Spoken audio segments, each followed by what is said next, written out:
За сайн байцгаана уу.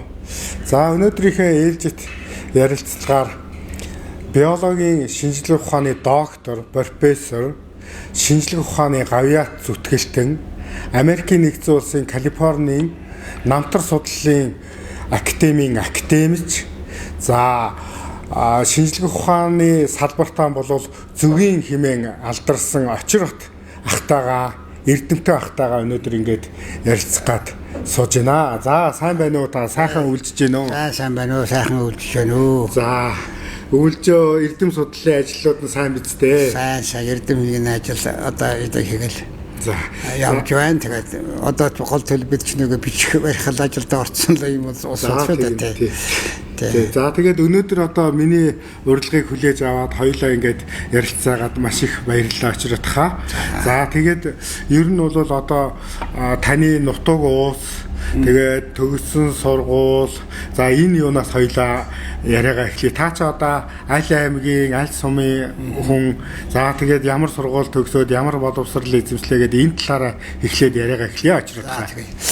За би чинь Увс аймгийн Зүүн Говь сумын уугуул, Төв аймгийн Батцүмбэрийн сумын суугуул, Улаанбаатар хотын Баянзүрх дүүргийн одоо суугуул юм л хүнэлтэй тий.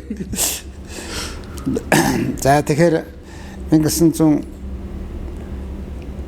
онд Зүүн Говийн одоо Увс аймгийн Зүүн Говийн баг сургуулийг төгсөөд 1962 онд Увс аймгийн Төвийн 10 жилийн нэгдүгээр 10-ын А ангийг одоо төгссөн юм хүүхэд байсан. За дараа нь 1962-аас 67 онд зөвлөлт талбай улсын тэр үеийн Эрхүүгийн улсын их сургуулийг 1967 онд төгссөн. Биологч, ургамал судлагч, биологи химийн багш мэргэжилтэй. За ингээд 1967 оноос Сэлэнгэ аймгийн Шаамрын жимсгэн эрдэм хэлний төв станцад эрдэм хэлний ажилтнаар ажиллаж байгаад 1972 онд Төв аймгийн Батцүмбэр сумын Чацраган жимсэржүүлэх салбарын эрхлэгч. За цааш нь салбар байна одоо зөвгийн аж ахуйн эрдэм хэлний үйлдвэрлэлийн станц болсон. Ингээд 72 оноос 92 он хүртэл одоо энд ажиллаж байсан. Дараа нь 1992 оноос шинжлэх ухааны академийн ботаникийн цэцэрлэгийн захирлаар одоо 10 жил ажилласан. Тэр үед ботаникийн цэцэрлэг байна бий даасан тийм одоо аж ахуйн юуны байгууллага нэгж байсан л да. Ботаникийн цэцэрлэг гэдэг чинь аж ахуйн тооцоо тусдаа бүх юм тусдаа ийм байгууллага байсан. Тэгээд сүүлд нь бол ботаникийн хүрээлэнтэйг нэгдсэн. Одоо ботаникийн цэцэрлэгт хүрээлэн гэдэг нэртэй юм ажиллаж байна. За юу та одоо бакалавра гэсэн үг шүү дээ одоо тийм ээ. Бакалавра бол Эрхүүгийн одоо их сургуульд хийсэн. Яг одоо сэдв тухайн үед бол диплом юу сэдв таны нэг хамгаалсан одоо бакалаврын сэдв, за дид эрдэмтний одоо хамгаалсан сэдв, за шинжлэх ухааны докторийн хамгаалсан сэдвүүдийн талаар очирот хаа та нэг яриа. За би 1967 онд тэр үеийн зөвлөлт бат улсын Эрхүү хотын улсын их сургуулийг одоо төгссөн. Биологч, биологийн багш ийм одоо мэргэжилтэй. Биологч, ургамал судлагч. За тэгээд 67 оноос эхлээд Шаамрын жимсгэн станцад ажилласан гэсэн. Дараа нь одоо Батцүмбэрт ажилласан. Батцүмбэрийн Чацраган жимсэржүүлэх салбар гэж байсан. Салбар маань сүүлд нь зөвгөржүүлгийн эрдэм хэлний салбар цааш нь хөгжөөд зөвгийн аж ахуйн эрдэм хэлний үйлдвэрлэлийн станц болсон. За дараа нь ботаникийн хүрээлэнгийн ботаник зэсэгт ажиллаж байсан гэдэг ярьсан. За ингээд иймэрхүү маягаар ажиллаж байсан. За хийсэн ажлын их сургууль төгсөхдөө өвөр байгалийн одоо зүүн өвөр байгалийн одоо хээрийн ургамлын үндэсний тогтолцоо гадаад дотоод бүтцгэсэн ийм сэдвээр дипломын ажил хамгаалж байлаа. За энэ бол ер нь ургамлын үндэсний антом гэдэг чиглэлийг бол анх одоо гаргах гэдэг нэлээд санааш гаргасан. За энэ дээр энэ ажил дээр юу онцлог байсан гэхээр хээрийн ургамлын үндэс бол ер нь маш гүнзгий одоо нэвтэрч ордог газар руугаа. Одоо ер нь хамгийн их хол нэвтэрч орох нь метр 50 см хүртэл нэвтэрч орно. Тэгэхээр үндэсний тэр одоо гадаад бицэл судлах чинь маш төвөгтэй шүү дээ. Нөгөө ургамлын чинь ичнээс нэхлээ доошоо ухахтаа нөгөө үндэсээ бүрэн бүтэн авахын тулд твнэр бүх шороогоо зайлвал. Дээж нарийн их нарийн. Нэг л одоо буруу хатгачих юм бол нөгөө үндэсээ таслаад гэмтээд үлдээчих учраас тэрний бүрэн авахын тулд маш хичээн ажиллах ёстой. Өөрөөр хэлбэл одоо нэг тал дээр нэг хулган ажиллаад байгаа юм шиг л байдаг байсан л да. Тэгвэл дайс доктор хулган гэх шахал юм ярьцгаана. Тэгээ тэгж байж нэг үндэснийхээ морфолог бүрэн бүтэн гаргаж ирнэ. Бүтэн одоо юу гарна. Дараа нь тэрнийхээ дотоод бүтцийг одоо анатомийн бүтцийг бол судалсан ийм онцлогтой. За энэ дээр би тэр ургамлын за морфолог бол ойлгомжтой гадаад талын юу гэдэг тэр энд яг нэг хоёр нэг нэр томьёо багс хэлбэрт үндэс гэсэн одоо нэг юмрхөө чиглэл гарч ирсэн. Бус бол ойлгомжтой шүү дээ юунд дунд сургууль үздэг. За тэр анатомийн хувьд бол нэг хоёр онцлог зүйл байна гэж ярьж байсан юм а тэр үед. Нэгдүгээрт нь юу байна гэхээр ургамлын одоо ялангуяа сөөгөлөг ургамлын үндэсэнд бол олон настай өвс юм уу ийм ургамлын үндэсэнд бол жилийн цагирэг байна. Ер нь одоо гол төлөв ургамлын ишин дээр л одоо жилийн цагирагт ярьдаг шүү дээ. Тий, одоо очротхаа нөгөө нэг одоо бид нэр модны насыг үзэхэд цагиргийн тоолж яадаг шүү дээ, тийм ээ? Тий. Тэр шиг одоо ургамлын үндэсэнд одоо бас тийм жилийн цагираг үүсдэг юм байна. Зөв. Гэдэг ийм зүйлийг бол олж илрүүлсэн. Энийг бол одоо урд нь бол ярьж хөрч одоо байгаагүй юм зүйл байсан. Хоёрдугаарт нь хөлрэг тэр ургамлын үндэсний анатомийн бүтцээр тэр ургамлын зүйлийг тодорхойлж болно гэсэн ийм одоо санаа дэвшүүлсэн. Ингээд энэ хоёр санааг бол одоо шинэлэг зүйл их аятайхан зүйл болсон байна гэдэг одоо надыг диплом аял хамгаалахад одоо шууд аспирантурт тэнд одоогийн докторын юу хамгаалах тийм сургууль ор гэдэг одоо ийм өрлөг өгсөн. За мөн тэр үед бол тэр бидний гол ажилладаг нэг цаг нь бол Сибирийн ургамлын физиологийн хүрээлэн гэж байсан. Тэр хүрээлэнгийн одоо эрдэмтэд Антони Александра Горшкова гэдэг том хүн байсан. Мария Вениаминовна Фролова гэдэг том хүн байсан. Энэ хүмүүсийн одоо удирдлагаар би юм хийж байсан юм да. Тэгээд энэ хүмүүст бол тэр хүрээлэн надыг бас өндрөөнлөж бас тэр аспирантурт үлдээх зүйтэй гэж байсан юм аа. За тэгээд яг сургууль төгсчөөд одоо тийм юм бол Монголд байгаагүй. Шууд сургууль төгсөөд дараа нь аспирантурт үлдэх гэдэг юм байгаагүй. Ер нь тийм байхгүй. Тэр хүн бол заавал ажиллаж байж л одоо дараа нь аспирантурт явах хэрэгтэй эсэлт аваад гэдэг ийм бодолтой байсан. Тэгэхдээ тэр сургуулийн Монголоос тодорхойлт аваад хийж явж болох л байсан л да.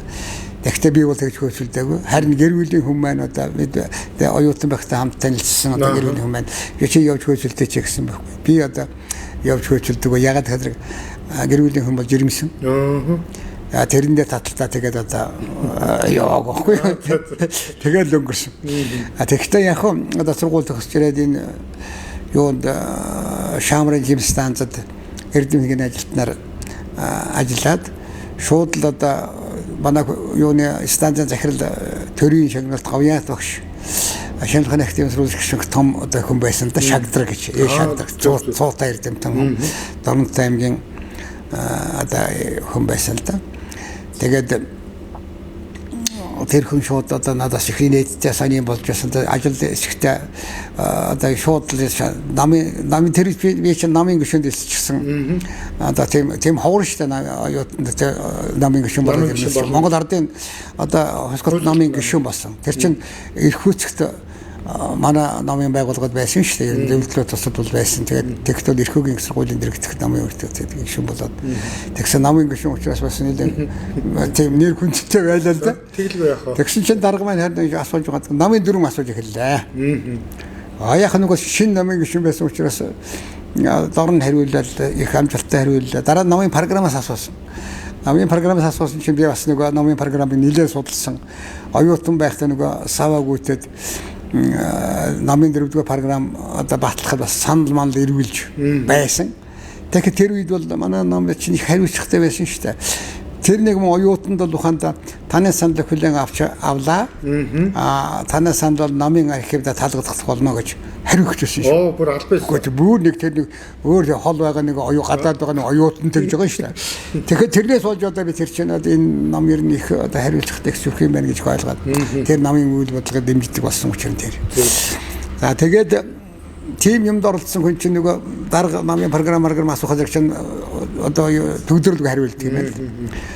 Тэгээд нөгөө ажил дөрөх болсон чи тэр үед чинь нөгөө эрдэмтний ажил чинь ихлээр нөгөө туслах ажилтан одоо болдог ийм одоо номтой байсан. Гэсэн чинь мань хүн чинь чи бол одоо ерөөсөө хангалттай чамайг шууд одоо эрдэмтний ажилтнаар авлаа. За. Цалин 750 гэдэг юм байна. За. Тэр үе чинь 600 төгрөгийн одоо цалин туслах ажилтны цалинд авах байх гэж бодож байсан байхгүй. За гэрүүлийн хүн чинь бас агар одоо хийвч хүн байхгүй. Курс судлаач агар хийвч. Тэрнийг одоо лабораторийн эрхлэгчээр тавьчлаа. Одоо судалгааны лабораторийн эрхлэгч. Ингээд л хоёулаа ажилд орж эхэлж байгаа тэр л да. Тэгээд тэрнээс хойш ч одоо яг гайгүй шиг ингээд байж байна. 11 сард энэ холын ирээд нэг хэрэггүй юу? 11 сард зүгээр та үйлдвэрчний гишүүнд дэслээ. Үйлдвэрчний гишүүн одоо ажилчин хүн үйлдвэрчний гишүүн байх ёстой гэдэг юм ойлголттой. Тэгээд нэг өргөдөл өгсөн чинь тэр 11 сарын одоо 25 шиг сард 23 жил гишүүнээр хэсэгэл одоо өргөдөл өгч гал ингээд сууж байсан чинь намын дарга байгууллагын дарга хоёр дууддаг юм байна. Яваад орсон чинь. За чи өнөөдрийн хурлаар очиод юу яашгүй. Үйлдвэрчний хорон дарга болно шүү. Чамаа сонгох гэж ингэж байна. Гэчгүй дарга би өдөр чинь хэллээ үнэ л хэллээ. Би чинь үйлдвэрчний ажил гэдэг огт мэдэхгүй. Өнөөдөр би үйлдвэрчний гишүүнд хэлсэх гэж байна шүү дээ. Тэг өргөдлөө өгсөн өнөөдөр авч хэлцэх өгсөн чинь. Зүйтэй их сайн байна. Тэр чинь бид зохицуулна гэдэг ингээд ороод. Тэгэл оройн үйлдвэрчний хурал болсон чинь их сонирхолтой болсон. Хамгийн түрэн одоо гишүүн өсөх асуудал хэлцдэг юм байна. Тэгэл үйлдвэрчний гишүүн болсон чинь тэгэл нэг тайлан байлан болоод санал шимжлэмж болно шүү дээ. Тэгсэн чинь одоо нэг хурдар чинь надад чинь үйлдвэрчний хорон дарга болгочлаа. Гишүүн өссөн өдөр хорон үйлдвэрчний дарга болчлаа. Ажлын юу ч мэдэхгүй, ширхэг ч мэдэхгүй. Тэгээд одоо яг маргааш нөгөө чинь үйлдвэрчний хорооныхаа ажлыг хүлээж авлаа. Нөгөө эрдэмтний ажилтнаа хавсран шүү дээ. Орон тооны гэж байхгүй. Тэгээд мэдэхгүй. Тэгээд ажиллаад 2 конторт болчихлоо. Үйлдвэрчний чинь тустай байд юм байна. Хүн хэрдэг, орж гардаг. Эрдэмтний ажилтны хол бол тэггүй шүү дээ. Нэг юу та. Тэгтээ яхан тустай өрөөндөөс нөгөө эрдэмтний ажилтнууд бол бас нэг өөр өрөөнд 3-4 үлээд одоо 4-5-аас би болоход чинь ганц аргас болгодог. Тэгээд одоо яг гайхаад над амрал байхгүй юм одоо юм хийж яхад. Тэгээд байж байсан чинь нөгөө үйлдвэрчний ажлыг огт мэддэг. Ерөөсөө мэдэх юм байхгүй. Тэгээд тэгсэн чинь нэг өрөөндөө сууж бас чинь нэг эмэгтэй орж ирлээ. Жирэмсэн эмэгтэй орж ирээд даргаа би танараа сохолт хийлгээ тэгдэв. Ингэсэн хөх алгын юм цаас барьсан. Энэ дээр одоо нэг декрет авах гэсэн юм та цохолт гэдэг өгч гэдэг юм. Тэгсэн чинь би тэрч мэдхгүй чи яах юм? Үгүй их ч би энэ ажиллаж мэдхгүй шүү дээ. Би яах гэж. Үгүй одоо яахаач мэдхгүй гэж харин нөгөөх нь тэгж. Үгүй дарга нэг хөхнөөмөөс л юм хараад бичээд байдаг юм л гэж хэлдэг юм. Үгүй тэр чинь гэнтх нөгөө үйлдвэрчний хорон дарга нэг хөх юм лавлах гарын явуулгаас тэрийг үсэн чи харин нөгөөх чинь байж шүү. Жирэмсэн одоо хэн декрет яаж болохгүй энэ гэсэн. Тэгээд тэрний харж байгаад харууллаа бүр энийгээр мөн үү энийгээр гэсэн анхны цохолт гэж байна шүү. Тэгээд цохолт гэдэг гэсэн чинь тэгээд нөгөө тамгаа дарлаа дарчаалыг өгсөн. За би тэр яаж хөдөлгөөс юм болдог гэж бодоод цалин буухны хүлээгээд бас цалин буус харин нөгөөх хүн чинь нөгөө декрет аваад барыг яваад өглөө номоор болсон юм. Тэгж анхны одоо цохолт гэж байсан. Тийм бэ. Тэгээд очротхоо одоо та ингээд шамрын юунаас ажлын гараагаа станцаас гараагаа эхлээд тэгээд тэндээ ажиллаж байгаад та одоо аспирантурт одоо явуу. За би тэгэхээр би ч надад аспирантур докторантурт гэдэг юмыг бол бүгдээр нь яваагүй хүн шүү дээ. Шууд тэнд байхдаа ирээсэл ажилд ороод маргаашнаас нь эхлээл шууд нэг ургамлаа цуглуулаад тэр орчмын бүх ургамал цуглуулсан. Тэгэхдээ би тэрний чинь зүгээр тэр юу бас ягааг бол тэгээд надад чинь эхлээд бол шамрын станцад эрдэмтэн ажилтан гэх тийм эрдэмтэн ажил хийгээд байгаа юм шүү дээ. Засварчин гэсэн. За. 3 сар одоо нэг тэр улаан булан гэж байсан. Улаан булан одоо засгаж гарлаа. Нэг 2 залуутай хамт ингээд гургуулаа. Тэгээ тэгсэн тэр чинь их өндөр тайзтай дээрээс нь тааз нэг хөрхөгээд ингээд орцсон. Одоо миний санаанд л байдаг юм. Тэнийг одоо засч янзлаад яг хэвийн байдлаар болгоод гэдэг юм байна. Одоо заал гэж шүү шүү яах юм. Тэгээс чинь материал бол зовх юм байхгүй. Материал юу авах вэ яахыг бүгдийг нь хэл. Тэгэл ороод гурвуулаа нэг отго заслуу. Тэгээс чинь тэр бичин тэр одоо тайзын ингээд хөрөөд намсгаад янзлах ёстой. Тэгээд одоо байгаа дээрээ хонжиж байгаа таазны юмыг одоо бүгдийг янзлж шинээр хийх ёстой. Тэгэл ингээд бүгдийг 3 сарын дотор хийлээ. Тэр чи яг одоо залуу байсан юм чинь 3 залуучууд нөгөө сайн хийн. Тэгээд нөгөө шалаа угаана гэж яах вэ? Шалаа угаахын тулд нөгөө чинь баах үрд засах норгочход барилдчих. Гурвуулаа. Шалаа угааж байгаа тэр. Тэгээд одоо яхаа тэгэл гой болж байгаа юм тэр чинь хүч гараад зүлгэж байгаа учраас. Тэгээд тиймэрхүү маяг хийж байгаа. Би нэг ганц одоо нэг зүйл марцдаг нэг ганц гой цамцтай байсан гоёоны нэг гой тийм аржгаар их гой оюутан байх юмшдаг оюусаг. Тэрнтэйгээ барилдаж байгаа нөгөөх буддаг болгоч тийм ээ. Юугаа хаана ингэж бодснаа тэрэндээ хүрээд буддаг болгочихгүй. Ингээд яахан гомдолтой юм болчиход. Гихмэтийн одоо иймэрхүү маягаар. Тэгээ яга засварыг хүлээлгээд өгсөн ч өө их сайн болсон байна гэж ингээд. Тэнд бол надны ганцхан зүйл тус болсон л да. Нөгөөх харуул хөрөө хавсрах юм хүм хадах байх чинь бид 10 жил байхдаа мужааны хичээл үздэг байсан. Ер нь 10 жил чих сонирхолтой амьдрал юм хийжсэн шүү дээ чинь. Мужаан хийн, дархан хийн, ойр зүрийн төв цуургуудаа тэр дархан мархан гэдэг юм чинь бүгдийг 10 жилд цаадаг байсан. Тийм учраас тэр төрөхгүй байгаа тэр 10 сарын тэр юм хийхэд. Тэгэхээр тэр чинь тэр одоо боддгийг 10 жилд байхад амьдрах ухааныг одоо бидний шиг одоо зааж байдаг юм болов уу юм болов гэж. Тэр үе чинь одоо тэргүүний хөгтөд чинь бас тэнд ярих юм их байгаа л да. Бүр тэр автын одоо жолооч, тракторын жолооч тэгэл мужаан дархан гэдэг дэшин төчний юм үздэг байсан байхгүй юу? Үздэг хардаг. Тэр бол амьдрал хэрэг болдгийм байна ли хүүхэд болж байгаа. Тэгээд тэр сургууль өгчрээ тийм ажилд болоод тэгчээл ороод ингээд байсан. Тэгээд сургуульд бол эрдэмтний ажилтнууд тайлан байлангаа тавилаа. Тайлан байлангаа би чинь одоо нэг диплом аялал хийж учраас юм хийгээ сурцсан, арга зүй боловсрол сурцсан юм чинь тэр нэг төвчсөн юм байхгүй хийлээ. Тэгээд сүүлд нь тэр арга зүй мөг батлуулчихад ингээд ирсэн. Тэгээд намар нь очиад би чинь энэ шинжилгээний ахтын Батаргийн хүрээлэнд очиад арга зүйг батлуулсан юм л да. Тэгсэн тэднээс манайхан ч тэгсэн юм алга тэр дээгүүр толгойлох том хүрээлэн одоо байсан ари амжааг байсан. Тэгчээд очиад ирсэн чинь шалгуу юугаа арга зүйг батлуулчаад оны уртхан хүрээд ирсэн чинь тэр хооронд манай шагдрага их айхтар нэрийн байсан л да. Манайхаар очиад манай одоо тэр лаган гэж манай хөргөх төрийн шагналт гавья тагэрнамж ийм хүмүүс юм тэднийх рацсан байна. Танаа энэ очрол дүүчин одоо хаана ажиллаж байсан бэ гэдэг. Гэхдээ юу ярьж байгаа манай ихч хэлж л дээ. Гэхдээ юу ярьж байгаа чинь нусгыг хөөх таахгүй одоо ингэж юу төгссөн. Сургууль төгсөөд ирж ажиллаж байгаа ухаантай. Их сургууль ирсэн шиг. Тийм биш баха. Тэр нэг ажил хийж байсан шинж байгаа юм гэдэг л хэрэгж байгаа. Яг хөө хүний сэтгэлд нийцсэн байхгүй да. Тэгээд тийм яриа болоод тэгээд очиад байна гэж бас хайхтар хүн учраас тэр арга зүй мөгөө яаж батуулж яаж үг гэдэг бас бүгдийг үз шалгаж утсан байгаа. Тэгээд ирээд за тэгээд одоо ч гайгүй бэлтгэлтэй хүн байна гэж бодсон юм байгаа биз. За очиротхоо таны одоо яг одоо аспирантурын судалгааны ажлын сэдэв юу байлаа? Энэ талаараа та бас жоохон дэлгэрүүлээд ярил. За би тэр яг одоо аспирантурт суралцаагүй. Өөрөөр шууд хамгаалсан. За тэр ямар ч хөтөн хөлрөг аспирантурт сурах чинь одоо бас нэг онлайн мэдлэг зэдлэг юм авах шаардлагатай шүү дээ. Гэтэл би яг хөлрөг тэр манай шамрын жимстанд бол одоо пчеловодство гэдэг сэтгүүл захиалдаг байсан. Садоводство сэтгүүл захиалдаг байсан. Энэ хоёр сэтгүүл дээр хамгийн орчин үеийн одоо шинжлэх ухааны мэдээллүүдийг өгдөг. За би өөрөө бас нэгэн одоо гадаад Орсын одоо холбооны улсын хүмүүстэй хайрцагтай холбоотой. Миний багш одоо Василий Корнилович Племенев гэж хүн байсан. Тэгэхдээ би энэ хүнтэй одоо 8 жил загтлаар хайрсан. Тэгээд багш тэгээд багш болж өгөөч гэж гуйгаа тэгээ багш болсон. Тэгэхдээ уул заг. За тэгээд би ч нэг дипломын ажил хийгээд юу сурцсан учраас арга зүйн боловсруулахын асуудал дээр бол нэг цаг зарж одоо үрээгүй. Аспирантурт явж суралцаагүй.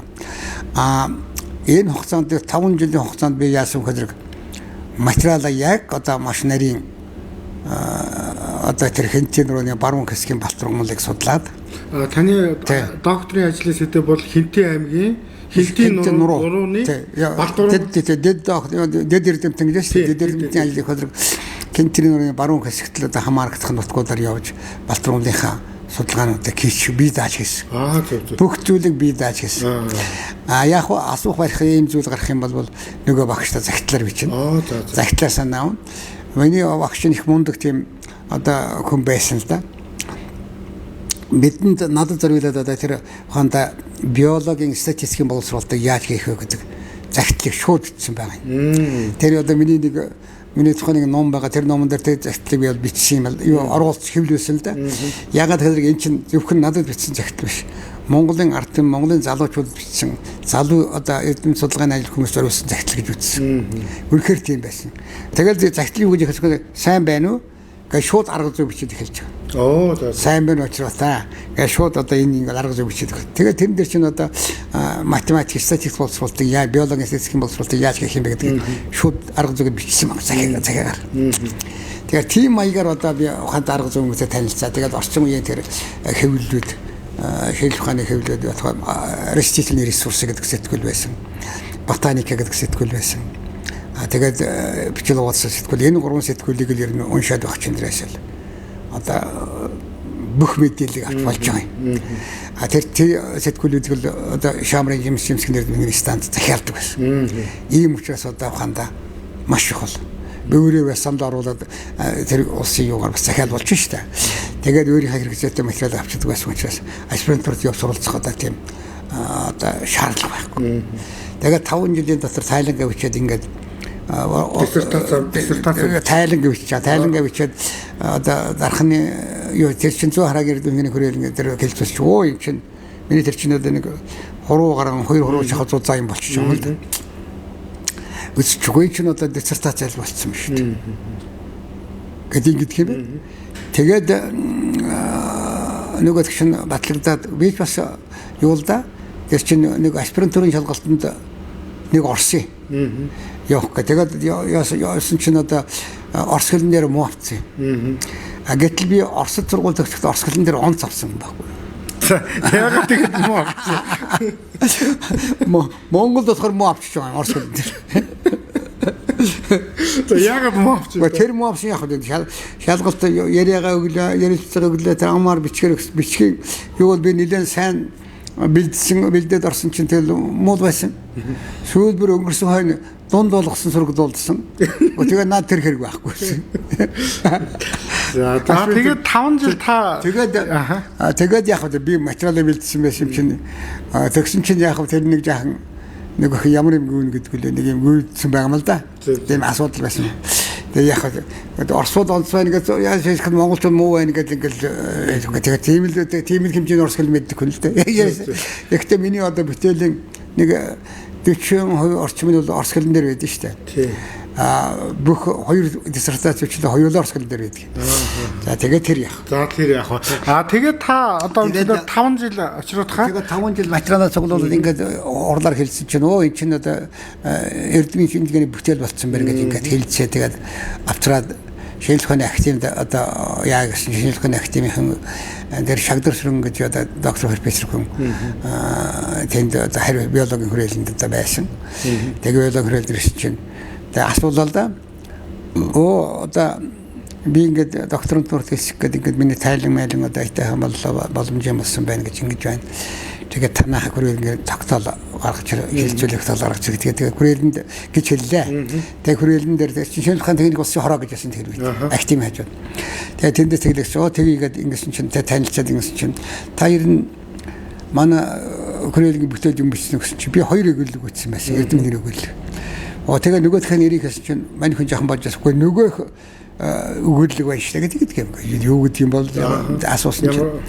Тэгсэн миний тэр өгүүлэг төр биологийн статистикийн одоо аргыг Эрдэмтний ажил боловсруулалтаа анх хэрэглэсэн ийм зүйл байсан.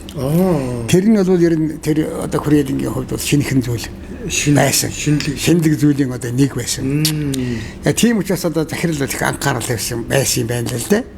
Тэгээд энэ хоёр өгүүлгийг одоо бичсэн бол одоо чамайг хурлаар авч гэлцэх шаардлага байхгүй. Бид энэ тухай чинь таныг байхгүй байхад бас ярилцсан юм байна. Тэгээ яагаад тэр ярьсан юм гэхээр тэр биологи статистикийн аргыг эрдэмтний ажилд одоо нэвтрүүлж бичсэн байсан. Энийг бол бид чинь одоо их зохимжтой зүйл байна, одоо хүмүүс ингэ хийчихсэн байна гэдгийг бол ярилцж байсан юм лээ. Энэ бол зүгээр одоо протокол бичээд хийчихэд бол боломжтой ажил. Тэр хурдмараар хэлчих нь юу ажил. Тэгэл одоо шууд одоо тийм тогтоол юу муу хийж өгöd. Тэгэл би чинь шууд хамгаалахар болчихдөг юм байна. Та бол одоо тухайн Ленинградад хамгаалсан шүү дээ, тийм ээ? Тэгээд одоо багш маань одоо Ленинградад сууж байсан. Хуучин Хабаровскт байж байгаа тэгээд Ленинград шилжчихсэн. Ер нь тэгээд тэндээ яваад очсон чинь өгөөний хос орд чинь нэг 2-3 сарын өмнө нэг диссертац явуулсан чинь надад очиход очоог байсан л да. Би 2 дугаар хөвтэйгээ яваад очив. Тэр маань харин хэрэг болсон. Тэгээд багш завч хүлээх муутай байсан. За чи нэг 10 хоног 14 хоногийн томилтсан. Явж байгаа. Албан томилт дээр явж байгаа шүү дээ. Тэр чинь нөгөө эрдэмтний байгууллагаас нөгөө томилтээр явна. Би надад аспирантур сурах одоо тийм боломж одоо завч хүлээж байхгүй. Нэг хоёрдугаарт бол тийм боломж байхгүй байсан. Тэгээд очоод юм хүмүүс үзүүлсэн чинь багш нэг ингэж харчаад за чи юу яа нэг 10 хоног хүлээ би нэг юутай байна гэдэг 10 хоног яг 10 хоног яваад очсон чинь манай хүн үзчихээ. Гүн чинь юм чинь болцсон байна. За. Хараад. За би ер нь ямар ч гэсэн үзэж харъя. Гэт ингээл за чи нэг хэд хоног одоо тэр чинь 1 сарын хугацаанд явсан юм байна. Үзэж харъя гэдэг манай хүн чинь нэг үзэн. Тэгэл ингээд засаал барайл ингээд шүү дээ. Тэн дээр бол нэг өгүүлбэрийн талаар л одоо жаахан юмнууд харна ухаас тэр тоон боловсруулалтын талаар бол харах юм байхгүй. Шууд одоо чинь бөмбөрөм болсон. Яг эрдмийн ажлын хувьд бол тэр ажлын хувьд бол болсон. Тэгээд нэг 7 хоног креатив маань хүн үзлээ. Би ирээсээ үзсний маргааш нушаа засчаад. Засаал шөнө суугаад засчихдаг байхгүй юу. Тэгэл дуусаад ингэж за ингээд юу дуусаад энэ тахаа яах вэ гэсэн. Маргааш нь би бүх юм өдөр бүгдийг зассан чинь маргааш бүгдийг засчаад диссертац аваад очсон чинь над руу ингэж харснаа. Та их сони хүн байна. Яг үү. Миний ингэж янзад өгсөн хүмүүс ер нь доод хэмжээ бол 6 сар застдаг юм аа. Манай аспирантууд. Та чи яхаар маргааш нь ингэж засдаг. Гэхдээ над бол томилт дээр явж байгаа хүн чинь тэр аспирант биш. Чи томилт дээр явж цаг хугацаа хэрэгтэй шүү дээ. Шин суугаад юм хийчихдэг байхгүй. Тийм ээ. Тийм. Цагтаа шахагдаад тийм. Цагтаа шахагдана. Тэгээд над ард бол өшөө ажил бас байгаа шүү дээ. Албан газрын ажил. Тэг одоо нэг тийм болсон юм чинь таны юм чинь одоо зассан юм чинь ингээд болцсон байна. Одоо машинд болоход хэрэгтэй боллоо. Та ирээсээ шууд хамгаалчихад явах гэдэг юм байна. За. Тэгсэн чинь одоо би 1 сарын одоо визтэй шүү дээ. Тэгтэл одоо би Ленинградд очиж байгаа юм. Тэгээд одоо буцах хугацаа болцсон. Хэдхэн хоногийн хугацаатай байж байдаг. Тэгээ одоо яадаг юм бэ гэсэн. Юу ч гэсэн би элчин сайдын яамд очиад нэг ирээ та. Хугацаа сонгож өгөх нь үгүй юу гэж ингэж бодсон байхгүй юу. Хэрэг хугацаа сонгох юм бол нэг бүтэн одоо 3-аас 4 мянган төгрөгийн зардал хэмнэх юм. Сонгохгүй бол дахиад тэр зардал гарна шүү дээ. Тэгсэн чинь элчин сайдын яамд яваад очсон шинэлхэн хариуцсан нэг ямар тулгуурлын тийм нэртэй хүн байсан. Үзчихэд нөө зөвшөөрөхгүй. Таны 1 сарын хугацаатай л ирүүлсэн юм байна. Одоо зөвшөөрөхгүй гэдэг юм байна. Тэгсэн чинь шийддгээ за тэгвэл яах вэ боллоо гэж хэлээ. Тэгээд буцаал очоод нэг багштай хэллээ. Одоо ингээд виз сонгож өгөхгүй байна гэж ингэсэн чинь. Миний бодлоор бол их л зардал хэмнээр санагдах юм. Ирж очиход зардал гээл энэ дэв гарах юм. За одоо яг нэг тэгж байгаа бол би та нарыг хэрэгт оролцоод яах вэ? Намар ирж хамгаалахгүй юу гэдэг юм. Тэгээ гэж хэлээл. Тэгэл нөгөө юм машинд болчихоор засаа янзлсан юм чинь зөвхөн машинд бичгийн машинд талаас л үлдэн шүү дээ. Тэрийгээ тэнд хүн хөлсөлж янзаа тэр лабораторийн тэнхмийнхэн над туслана гээл. Тэгж үлдээчээ тэгэл хурч ирэл. намар 10 одоо үйлчлэх удаа 11 сард очиж хамгаалсан л да. За. Тэгэл За ингээд одоо Ленингээр одоо Финтийн рууны баруун хэсгийн Балтрангал түүний зохис ашиглах нь сэдвэр. За тэгээд таны энэ докторийн одоо дэд эрдэмтний энэ ажил бол таныг нөгөө зөгийн одоо очир бат гэж нэрлэгдэх хэмжээнд аваачих одоо суурил эхэлж штэ тийм ээ. Тий. Тэгээд таны бас одоо шинжлэх ухааны та ч одоо энэ дэд эрдэмтний юугаа бол хэдэн онд хамгааллаа?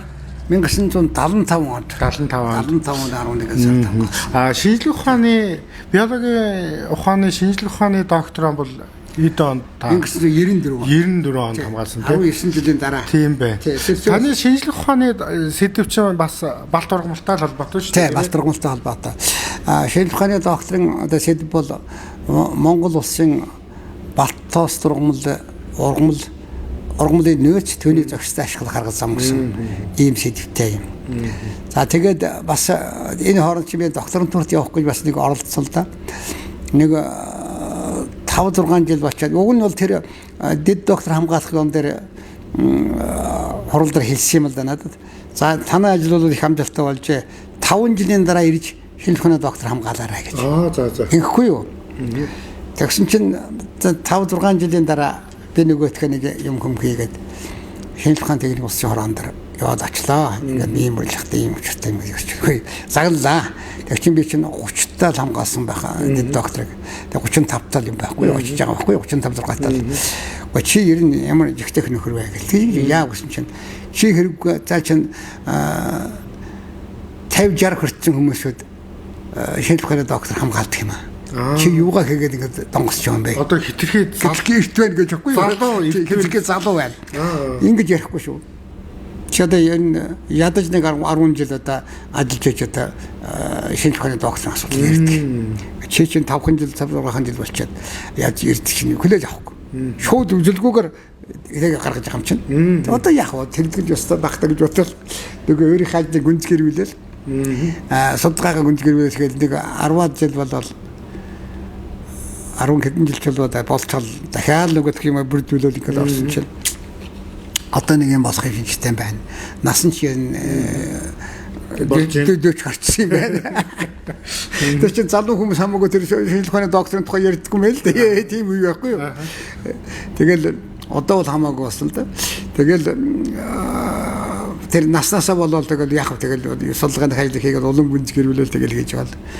Тэгэл 50 настай байхдаа энэ шинжлэх ухааны Монголд шинжлэх ухааны юуг докторын зэрэг хамгааллаа.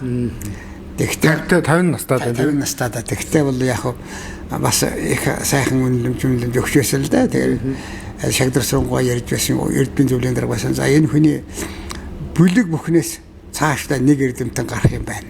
Энэ чиглэлээр. Энэ бол 5 шинжлэх ухааны салбар дээр хийсэн одоо судалгааны ажил байна. Ер нь их одоо үнэлсэн би тэгээд их баяртай байсан л да. Тэгээд яг 1994 онд тэгээд нэг хэцүү шүү дээ нэг бүх юм дутагдaltaй. Нөгөө шилжилтийн одоо юу байсан. Тэгээд тэр чинь тэрнээс наашин цааш нэг сая байтал 2-3 жил явчихж байгаа юм. Тэгээд 94 онд шинжлэх ухааны докторын зэрэг хамгаалсан. Тэрний хөлөг Монгол орны балт тоос ургамал түүнийг зохистой ашиглах гаргасан гэсэн сэдвэр. Тэгээд иймэрхүү чиглэлээр шинжлэх ухааны доктор болсон л да. Тий. За тий. Тэгээд одоо таны сэдв чи өөрөө яг одоо балт ургамал тэгээд зөгийтэй холбогдож байгаа учраас бас зөгөөний тухай ярихгүй байж болохгүй хаа тийм ээ. Тий. Зөгөө гэж ер нь одоо яг ямар амьтан байдгийг одоо бид нар чинь бас ярьдаг шүү дээ. Хэрвээ зөгөө устдаж үгүй болчвол ер нь энэ дэлхийн ертөнцийн амьдрал үгүй болно энэ төр гэж яриа байдаг тийм ээ. Ер нь зөгөөний тухай жоохон хоёлаа яриул яаж юм. За тэгэхээр зөгий гэдэг бол ер нь одоо бүлээр амьдардаг одоо нийгмийн амьдралтай ийм өвөрмөцөд амьтан л да. Дэлхийд дээр ухаанда зөгий шоргоолж тэр нэг одоо морин шоргоолж гэж ярьдаг. Иймэрхүү шоргоолж одоо юм бүлээр амьдардаг юм. Өөрөөр ганцаараа амьдрах юм боломжгүй. Заавал одоо хамтарч яж амьдардаг. Их сонин. Өөрөөр хэлбэл одоо нөгөө бидаж амьдрын гэсэн үг байна. Бидаж амьдрах гэсэн юм байхгүй. Заавал хамтарч амьдрахгүй болохгүй. Тэгээ нөгөө коммунизм, социализм гэдэг нэг юм их юм байдгийг байх тал гэж төсөөлмөр. Тий. Өөрөөр хамтарч бүх юм хамтарч гэх. Амьдралын одоо бүх зүйл хамтарч хамтын нийгэм гэдэг ноёлдог байхгүй юу. Тэр ийм л амтан. За нэг зөгийг бол бүлээр амьдардаг. За нэг бүлд бол нэг их зөгийг. Нэг хэсэг одоо нэг 10 20 ч юм уу нэг 200 орчим одоо 90 зөгийг. Бусд нь бол ажлын зөгийг. Ажлын зүг. Нэг бүлд бол ухаандаа 20-с 60 мянган одоо зөгийг байдаг. Одоо нэг бүл гэдэг маань одоо ингээд нөгөө бид нэр ингээ хөдөө одоо жишээ таалангаар сэлэнг мэлэнг рүү явж байхад ингээд нэг одоо ийм хайрцагын дотор ингээд зөгөөний хийцэн байдаг шүү дээ. Тэгэхээр нэг хайрцагтай чинь нэг бүл гэсэн. Хайрцагтай нэг бүл гэсэн. Тэнд үндсэндээ 20-с 60 мянган. Тэр одоо зөгийн бүлийн хүч гэж нэрлэнэ л дээ. Тэгээ зөгийн өөрөөр цөөхөн одоо зөгөөтэй хамт хүч багтаас хүч султаа. Их олон болчиход хүч ихтэй гэсэн. Тэр хайрцагч нь ухаандаа давхраад өөрийн загвараар их юм бол олон хайрцагтай олон давхраад байх юм бол хүч ихтэй байна гэсэн. За нэг давхраатай юм бол хүч багтай байна гэсэн. За хавар намрын үед бол хүч багтай байна. Зуны үед одоо бал хураалтын үеэр бол ухаандаа одоо хүч ихтэй байна гэсэн. Тэр миний судалгааны гол чиглэл юу гэхээр тэр Балтургмалын амтч ус ялгаруулалт өөрөөр бал гарахыг үүсэрнэ. Одоо 6 сарын 2 дугаар хагасаас 8 сарын 2 дугаар хагас хүртэл энэ хугацаанд байна. Гэсэн оргил үеийн гэсэн удаа санаа штэ байна гэж. Тэгж тодорхойлж гаргасан юм байгаа. Яг л тэр чиглэлээр л одоо энэ зөгийн бал хураалт, зөгийн одоо өсөлт, хөгжүүлэлт, үржилт энэ асуудлуудыг хийдэг. За тэгэхээр зөгийн бол үндсэндээ нэг их зөгийтэй одоо хэдэн мянга 10-аас 20 мянга ч юм уу тэрний 60 мянга орчим одоо ажлын зөгөөтэй ажилчин зөгөө гэж биш би ажилчин гэхгүй ажлын зөгөө за зөгөөтэй тэгээ нэг хэсэг эр зөгөөтэй тэр 200 100 очоод байж болно тэгээд тэр эр зөгийн ямар ч та тийм олон байдгийн хөдрөг нөгөө их зөгийн чинь хээл авах болохоор одоо агаарт хээл авна шүү дээ тэгээ нисчгээр аль чадaltaй эр зөгийн одоо көөж гүйцэж зүгэтхэ хээл авах болдог. Тийм учраас одоо нэг өндөг мөндөг нь бол чадaltaй чанартай юм юмуд гардаг байхгүй юу? Ийм онцлогтой. Тэгэхээр одоо жишээ нь 20 мянган зөгийн дунд ганцхан л их зөгөө байна гэсэн. Ганцхан л их зөгөө. Хэрвээ хоёр байх юм бол хоёр хуваагдаа явчихна. Хоёр бүл болоо. Хоёр бүл болоо явчихна. Тийм учраас одоо ганцхан их зөгөө байна. Тэгээд гол нь зөгийн чинь хүний гол үүрэг хөдрөг залуу чадaltaй их зөгөөтэй байх шаардлагатай. Одоо төлөд ажилддаг байхгүй юу? Одоо тэгээд юу гэдгийг одоо зөгийг ярьж байгаа Балтургмал ярихаар тэрний одоо бидний ашиг шим өртөг зөгийн балны тухай бол одоо ярихаас өөрсгөө болно тийм ээ. Зөгийн балн чинь одоо тэр тухайн Балтургмал ямар одоо ургамал дээр одоо тоос өртөж яасан байна гэдгээс хамаар янзын чанар юутай бал гарч ийнө. Зөгийн балны талаар бас жоохон дэлгэрүүлээд ярилж байна. За зөгийн бал гэдэг бол юу вэ гэхээр нэгдүгээрт нь тэр Балтургмалыг чинь дотор нь Балтургмал тоос тургмал Балтоос тургмал гэж ингэж хуваана л да. Тэгэхээр нэг Балтургмал гэдэг нь хөлөг тийм зөгийн бал авдаг амттай шүүс ялгаруулдаг тургмал хэлж байгаа. За тоос тургмал гэдэг чинь хөлөг тэр бал хураа хоорондоо уурах дэжлийн гол их үүсвэр болсон тоос цэцгийн тоосны бөхөлгийг зөгийг цуглуулж бас тэжээлдэг хэрэгэлдэг байхгүй. Энийг бол ухаандаа тоос тургмал гэж нэрлэж байгаа. За хоёулангийн одоо гаргах гэх бол хоёулангийн хавцсан нэрээр аль нь илүү байна гэдгээр амтч ус тоос байна уу, тоос амтч ус байна уу? Эсвэл дагнсан одоо амтч ус байна уу, эсвэл тоос байна уу гэдгээр ингэж ялгаж үздэг юм л да. Тэгэхээр одоо зөгийн бал гэдэг маань юу гэвэл тэр ургамал чинь хамттай шүүс ялгаруулдаг. Чихэрлэг тийм хамттай шүүс ялгаруулдаг. Тусгай эрхтэн байгаа. Малын хөхтөлийн шиг. Зүгээр тэрнээс амьтан хүн бол тэрийг хадж иддэг гэж боддог. Тийм биш. Тэр малын хөхтөлийн шиг тийм жижигхэн эрхтнээс хамттай шүүсийг зөгийн хошуугаараа сорж авдаг байхгүй. Тэгээ хошуугаараа сорж аваад ходоодонд одоо тэр балт ходоод гэж хажууд нь байгаа. Ходоодны хажууд. Өөрөөр шууны гүйе гэсэн үг. Тэрнтэй адилхан тийм зохион байгуулалтыг авцраад тэгээд өөрөндөө сархиагныхаа нүхэнд одоо хийгээд сархиа ташаал авч нэрлэдэг. Тэрэндээ хийгээд залгаад босож хийгээд боловсруулаад зөгийн бал болгодог. Ийм учиртай. Тэрнээс тэр цэцгийн одоо шимээд бариад одоо бүхлээр идэж байгаа хэрэг биш. Өөрөөр малын сүүшиг тийм эрэхтэн цэцэг болон бусад одоо эрхтэнд бол ургамлын онцлог шалтгаалаад тэр амттай шүүс ялгаруулдаг нэг сүв байгаа. Зөв. Тэр чинь одоо 5 хэлбэртэй байж болно, хөх хэлбэртэй байж болно, их янзын. Тэрний зөв хушуугаараа зөвхөн сурж аваад өөрөнд ацардаг юм байхгүй юу? Ийм тэгээд энийг зөвхөн бал болгохын тулд нөгөө авчирсан амттай шүүсээ нийсэж одоо дотроо салхилуулаад нэг усын одоо ялгар хийвэл гаргаад уур болгож гаргаад тэгээд сайхан концентрацийн тохируулаад зөвгийн бал болгодог. Одоо зөвгийн бал одоо яг ямар балт ургамлаас яасан гэдгээс хамаарат бас зөвгийн балны мөнгө янз бүрийн юм байдаг штэ. Тэгэхээр одоо ямар ургамал ер нь хамгийн их зохимжтой гэдгийг юм уу эсвэл чанар өндөртэй бал гаргахад энд юу нь ямар ургамал байдгийг одоо ер нь зөвгийн одоо бал гаргадаг ургамал ер нь Монголд балт тоос ургамал нийтдээ 593 зүйл байгаа. Тэрнийг одоо би анх удаа Монголд одоо нээж илрүүлсэн зүйл байгаа. Миний доктор ажлын нэг л чиглэлийн нэг л дээ. Тэгэхээр чинь 593 зүйл ургамлаас чинь одоо маш олон төрлийн ургамлууд одоо амтч шүүс өгнө.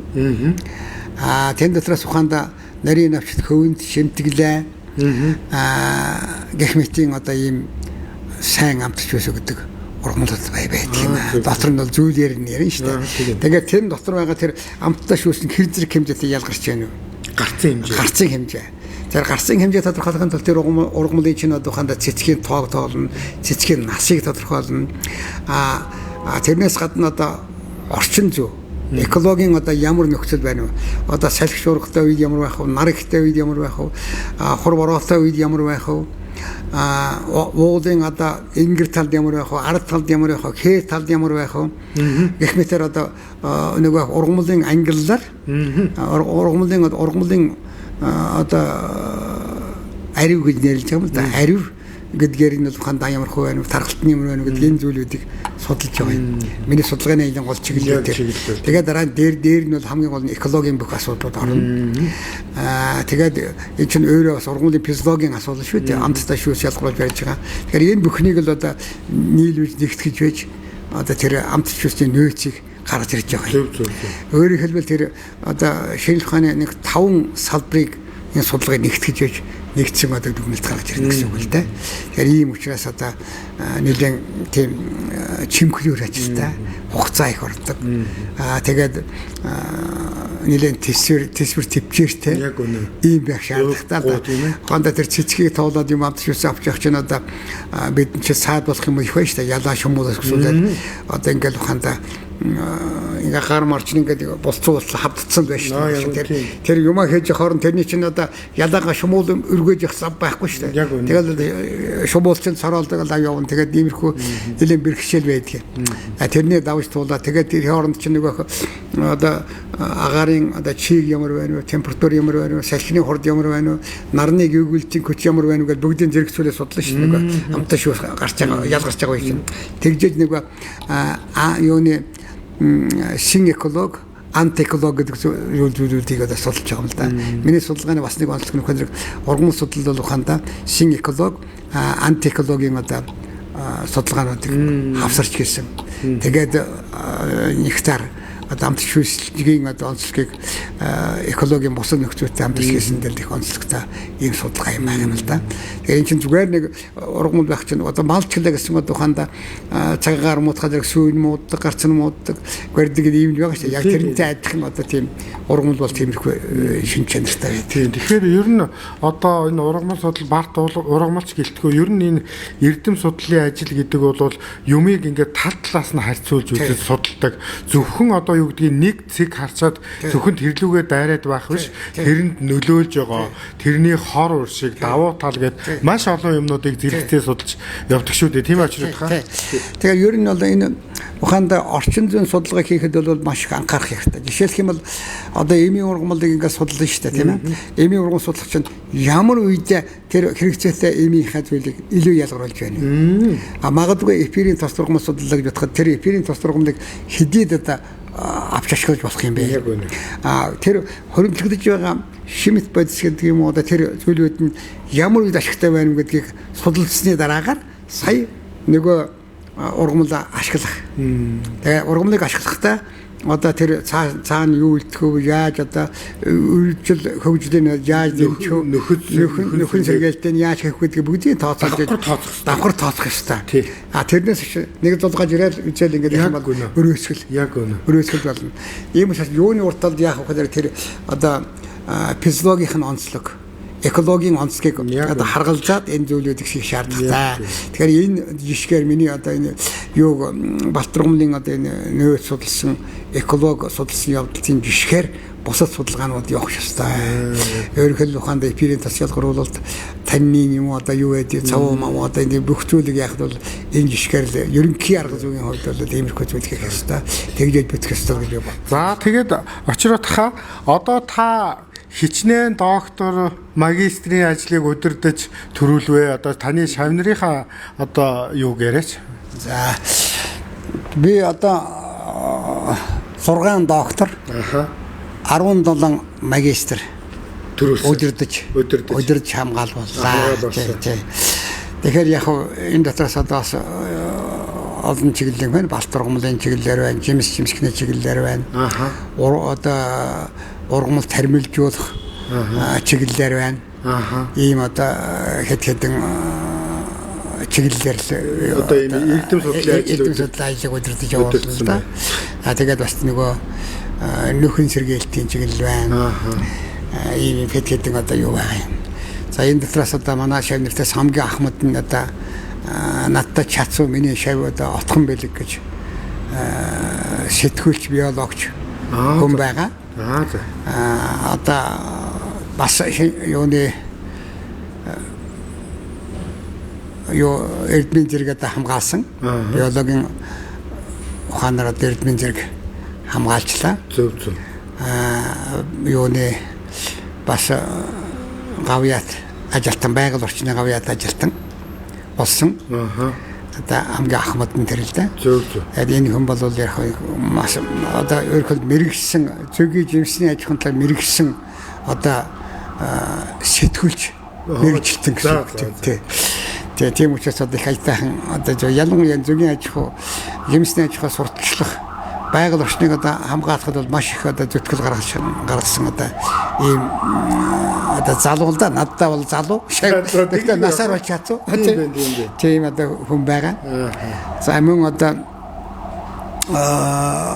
ургамал нутагшуулах тармилжуулах чиглэлээр ажилладаг миний шав доктор одоо очирл гэж бүсгүй байгаа. За энэ хүн бол одоо ботаникийн цэцэрлэгт хүрээлэнд ботаникийнхаа цэцэрлэгийг хариуцсан ийм хүн. Тэнд одоо ботаникийн цэцэрлэгт бол ер нь нийт одоо байгуулагдсанаас хойш одоо 300 гаруй зүйлийн ургамал тармилж нутагшуулаад байгаа. Би ч одоо бас ботаникийн цэцэрлэгийн захирал эрхлэгчээр одоо 10 гаруй жил ажилласан юм шүү дээ. Хөдөө байж байгаа л ботаникийн цэцэрлэг гэж тусдаа байхад нь ботаникийн цэцэрлэгийн захирлаар хийж ажиллаж байсан тий. За тэгээд энэ чинь одоо хамгийн гол ботаникийн цэцэрлэгийн хийдэг гол ажил гэхээр ургамал тармилжуулах. Өөрөөр хэл манай одоо нутагт байгаа янз бүрийн одоо ховорцсон гоц ашигтай ийм ургамлыг бол одоо тариалах дасгалжуулалт хийх гэсэн үг л дээ. Нутагшуулж, тармилжуулж өгч байгаа. Энэ ажлыг одоо гол хийн бас тэрнээс гадна гадаад орноос одоо ашигтай ургамлыг авчирч тарих, нутагшуулах ийм ажил хийн. Энэ нөхөд Монголын одоо ургамлын аймгийн зүйлийн бүрдлийг олшруулах. Гоц ашигтай одоо ийм ургамлуудыг үржүүлэхэд болж чухал үүрэг гүйцэтгэдэг ийм юм. За энэ ажлаар ухаанда тэр ажлыг бол тэр очхэрл гэдэг доктор одоо хариуцж ажилладаг юм аа.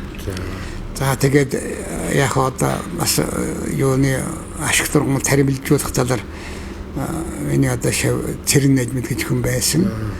Тэр маань одоо нэлээд бас шаамрын жимсээс эхлээд ажиллаж байсан тийм одоо хүмүүсүүд байгаа юм л да. Комитет одоо ингэ нэг 6 доктор гарсан. За очротхоо одоо энэ нөгөө таны бичсэн номуудаас та ингээд дээжлээд аваад ирсэн байна л да тийм ээ.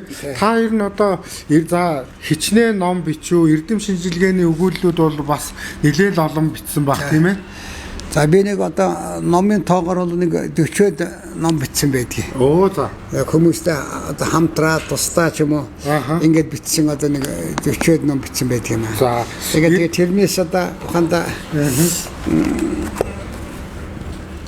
бас нэг тийм одоо юу нэлээд том одоо байр суурь гэх юм да тийм номд бол ухаанда юу хийж байгаа ярьж болох юм. Тэгэхээр энэ одоо миний дөрөвдүгээр бач. Дөрөвдүгээр бач нь Монгол орны Балтрагмлын нөөц гэсэн ном. За тий. За энэ номон дээр бол юу хэлэр гэрээсэл Монгол оронд одоо хэшнээ зүйлийн одоо ургамал ургадгийн ямар одоо эвшил одоо байдгийн. Тэр хэлбэл одоо тэгээд яаж одоо энийг одоо ашиглаж болох вэ гэсэн юм зүйлтэй. Ингээд энэ номонд бол би юу хэлэр ер нь миний гол лооцсон бохолэр алга цэцгийн эх орон Монголоо амтлт болны их нутаг болгоё гэсэн. Ийм одоо ураатай ийм лоод. Таны энэ бол ураа буюу таны зарчим миний зарчим тэр. Ер нь одоо алга цэцгийн эх орон Монголоо амтд балны их нутаг болгоё гэж тийм ээ. Яа гэдэг одоо ийм урианта. Тэгээд энэ номонд бол яг хөө тэр Монгол орны Балтрагмлын одоо гол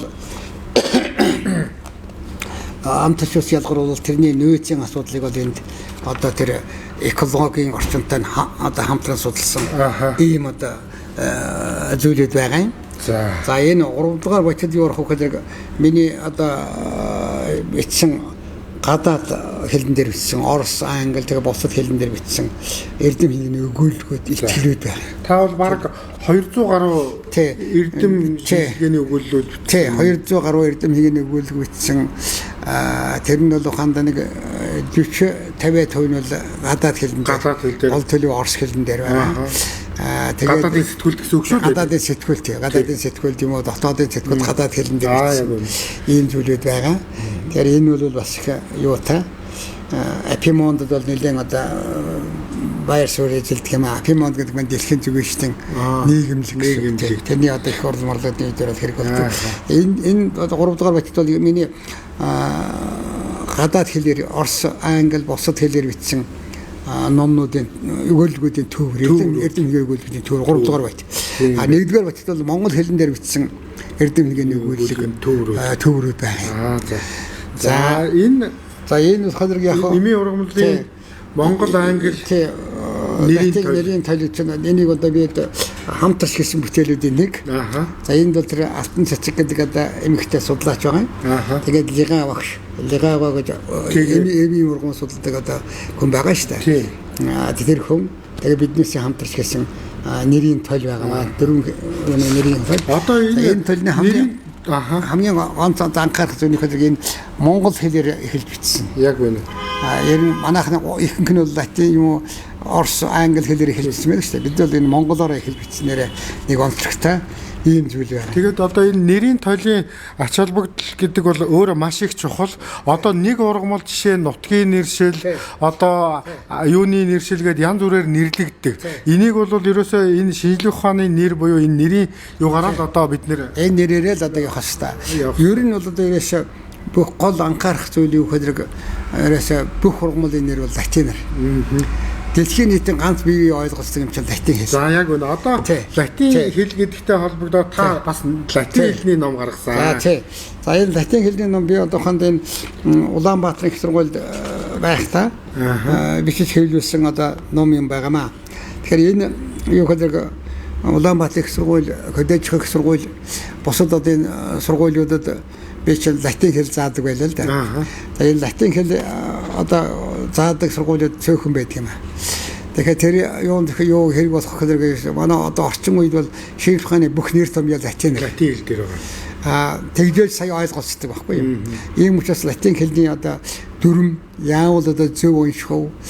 Ямар одоо зөв бичээд ямар одоо дүрм байдгийг яаж өөрийгөө илэрхийлэх вэ гэдэг асуудал байдаг л да.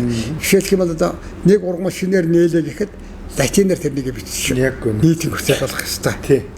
Гэх мэтэр одоо ач холбогдол өндөр. Ингээд их сони юм байна л энэ.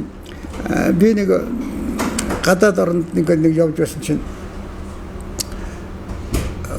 өнгөрт төлөөдөө явж байсан чинь одоо нэг нөгөө бидний чинь одоо орс хэлэн дээр юу гэж миний толгуур одоо хэл чинь орс хэл шүү дээ. Хоёрдугаар хэл гэсэн.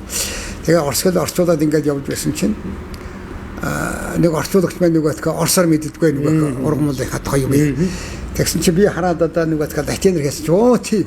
Шууд бүгд ойлгож байгаа юм чинь. Яг үнэ. Латинэрээр хэлэхэд. Тэгэхээр чинь энэ латинэрээр энэ ургамлынхаа нэрийг мэднэ гэдэг чинээсэл дэлхийн олон нийтэд харьцах ач холбогдолтой хэл юм байна. Одоо шинжлэх ухааны одоо хэл гэдэг нь тэн дээр мэд гэж байгаа юм. Яг үнэ. Тэгээд шууд латинаар ярьдаг болчихж байгаа. Нэг латинаар тэгэхээр чинь одоо бүх юм ойлгомжтой болоод нэг орчуулагч нь аргагүй шүү ямар мэрэгжлийн хүн. Яг үнэ. Тэгээд тийм учраас одоо тиймэрхүү зүйлүүд харагддаг юм л да. Ийм учраас тэгээд ер нь тэгэл одоо ангаа ухаанд ч гэсэн бүх хүний эдэрхтэн юм чинь бүгд латинаар ярьдаг шүү дээ. Тэгэхээр тийм одоо учраас одоо латин хэлний сурах хүчийг одоо бичсэн байгаа. Тэгээд энийг бол яг нэг Улаанбаатар их сургууль бол бусад сургуулиудад латин хэл зааж байсан дээр туршлага дээр тулгуурлаад энийг бичсэн. Тэгээд цаашдаа одоо хэрэг болох байхаа төгөлдрөх байхаа гэж бодож байгаа тийм. За тийм. За тэгээд очротхоо одоо ер нь бол та 23 настайдаа одоо их сургуулаа төгсөөл тэгээд энэ эрдэм судлаад шинжлэх ухаан гэдэгтээ ерөөсөө амьдралаа ингээд холбоод одоо өдөө хүртэл одоо ч гэсэн та ингээл эрдэм судлалын ажил, бичиг номын ажлаа ингээл хийгээ явж байгаа тийм ээ.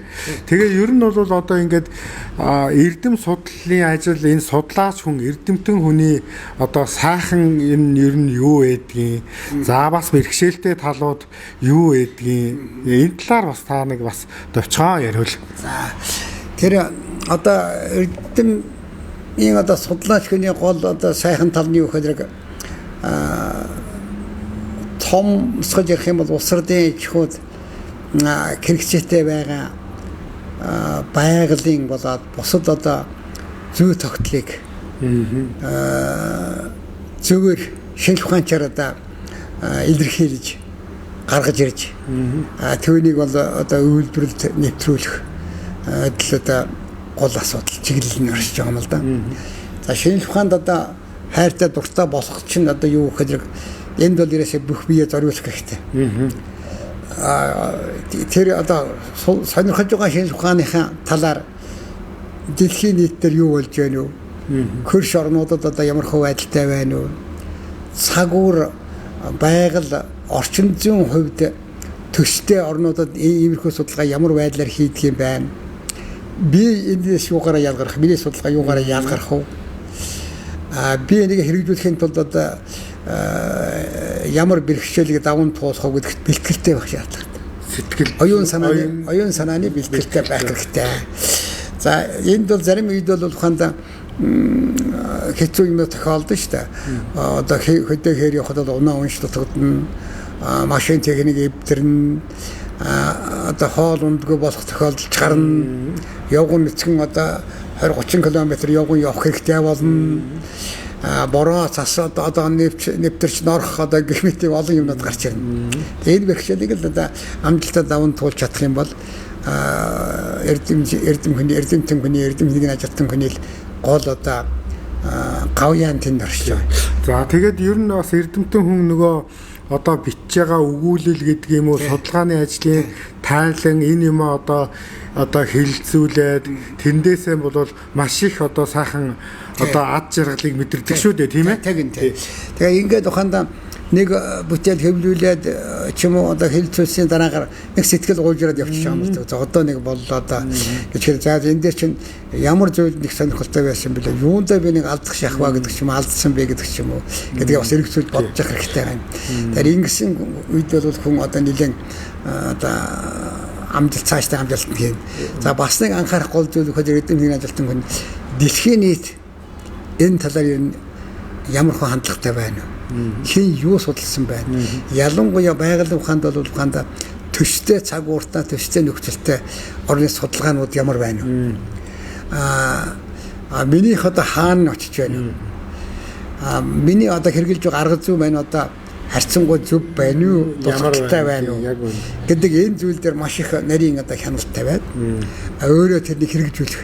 Заримдаа өөрөөсөө хийх ч одоо шинэ арга зүй гарч иж болно шүү дээ. шинэ хандлага. Тэглэгээ. Тэрнийг бол ухаандаа юу тусгаж байгааг юу яаж нөхөж болох вэ гэдгийг одоо бодож гарах замыг одоо олж бусдаа нээж өгөх юм чинь тийм үү? Ийм надад асуудал. Ер нь бол одоо судлаач эрдэмтэн хүний бэрхшээлтэй гэдэг юм уу? Ер нь хэцүү юм ер нь одоо юу байдгийн одоо. За энд бол хэцүү байх нь бол олон зүйлүүд байна. Хамгийн гол нь өөрийнхөө ажлыг хүнд ойлгох хэрэгтэй. Удирдлагадан ойлгох хэрэгтэй. Одоо удирдах байгаа хүмүүс одоо гарцаангүй хэрэгтэй биш. Бүр гарцаангүй болцол нь ойлгох хэрэгтэй. Тэгэхгүй бол хүн одоо эргэлж шүү дээ, тийм ээ. Жишээлх юм бол ухаандаа их сони эрхэлтэй юмдаас амьдрал дээр гардаг юм л да. Би одоо нөгөө шамрын юмснад ажиллаж байхдаа эрдэмтний ажлынхаа графикийг календарыг шүү дээ, тийм ээ. Эрдмийн хурлаар батлуулчихна. Одоо эрдмийн зөвлөлийн календараас нь батлуулчихна. Яг тэрнийг мөрдөн. Яг хугацаагаа хоногоор мөрдөд даргын ширээн дээр аваач тавьчихна нэг хүн. За би төдийд унаа хэрэгэлнэ. Төдийд одоо ийм шаардлагатай гэдэг. Ингээд яг нүүрэн дээр нь шууд тавьчихсан байдаг байхгүй. Тэгэхээр нэг 2 хоногийн урд ч юм уу 3 хоногийн урд ч юм уу одоо тэрийг одоо би тийш унаа хэрэгэлэн шүү гэдэг ингээд яадаг байхгүй юу? Одоо ойлголцсон байна. Тэгээ би нэг сонир судалгааны хийж яхад нэг сонирхолтой юм болж байсан л да. Нэг цагаан шамрын юмсаас цагаан толгоос ингэж явах нэг ажилтай байсан чинь нэг 2 хоногийн уртад эрдмийн зөвлөлийн хурлаар ороод нөгөө календарчин төлөвлөгөө гэж байсан батууллаа. Тэгсэн чинь тэр үед чинь 7000 орчим төгрөг болчихоо. Унааны зардал ч үү. Би ч их нарийн байсан л да. Яг тэр графикаар л ажиллана. Тэрийг эхлээд батлууч нь хурлаар. Тэгээд дараагаар батлууч яг тэрийгээрээ л явна. Тэгс чи манай дараагаар харж байгаа тэгж байна. Шагдрага. Гэхдээ энэ одоо ер нь чи судалгаатай хийсэн байж хийсэн. Яг төлөвлөгөөтэй мөрөж байгаа. Тэгсэн 7000 төгрөг гэсэн тэр үед мотоцикл 6000 хэдэн зуун төгрөг байсан шүү дээ. Гэхдээ чи юу гэсэн үг нэг бүтэн мотоциклын юм гарч байгаа юм байна. Нэг хүн эрдэмтний зардал гэдэг ийснэ. За. Нэг яхан завсарлаа гэж ингэсэн юм нэг чинь шууд утсаа шүрч яваал ярьж байна. Гэхдээ манайх одоо нэг шамарт байгаа шүү дээ. Одоо нэг эрдэмтний хэлгийн ажилтан хүн байт юм аа. Их одоо нээлт хийж байгаа маань хүн чинь авч өнөө. Тэгсэн чинь би ч тэрнээс хичээл гэж байсан чинь одоо нэг мотоцикл хэрэгтэй байна. Одоо маргааш хэрэгтэй болоод. Та мөнгөний одоо шилжүүлэх аймгийн санхүүгийн хэлтсийн дарга руу яаж. Тэгсэн чинь манай энэ хүн бол одоо маш их одоо нээлтүүд хийж байгаа. Энийг тасалдаж болохгүй. Маргааш л одоо унаагаар хангахгүй болох. Ингэдэг юм.